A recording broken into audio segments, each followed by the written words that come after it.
I'm really pleased to be here with one of the most optimistic people that I know, Holly Ransom. So thanks for having a chat today and helping give us some inspiration for the week.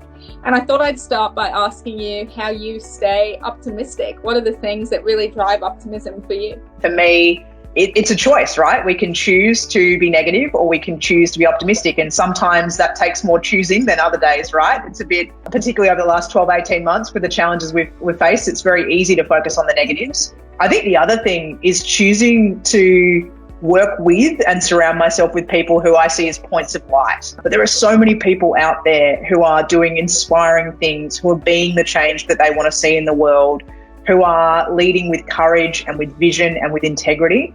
And so I think the more that I can choose to focus on them and their example, and the less I choose to give airspace and time to the negative, the easier it is to be pragmatically optimistic. I agree. It's a lot about the choices that you make. And I'm sure there are times where you've been tested and had to really sort of dig deep.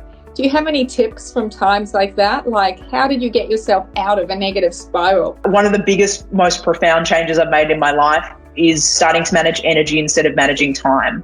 And that change has helped me, I think, prevent a lot of those downtimes, because I think that if we're conscious of how we manage our energy, we can help stave off some of those times where we're starting to dip or heads towards a low by being really intentional about doing things that re-energize us. I want to talk a little bit about disruption. It'd be great to get your thoughts on this idea of a leading edge and how companies develop a leading edge.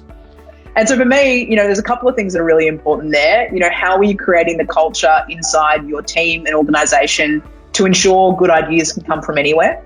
Frontline staff, customers, executives, right the way through the business. That openness to ideas and idea generation. It's about the velocity of ideas. So it's not about this one great, brilliant idea. It's about the 100 ideas that we've surfaced, quickly tested, and we've worked out these have merit, and now we're experimenting with them. And it's one of the things I'm proudest about what we're doing at Optus. We are getting a lot of ideas from a lot of people. We are doing things no one in the industry has done before. Our living network is a completely new way to think about telco services. And so it's really great to see that happening.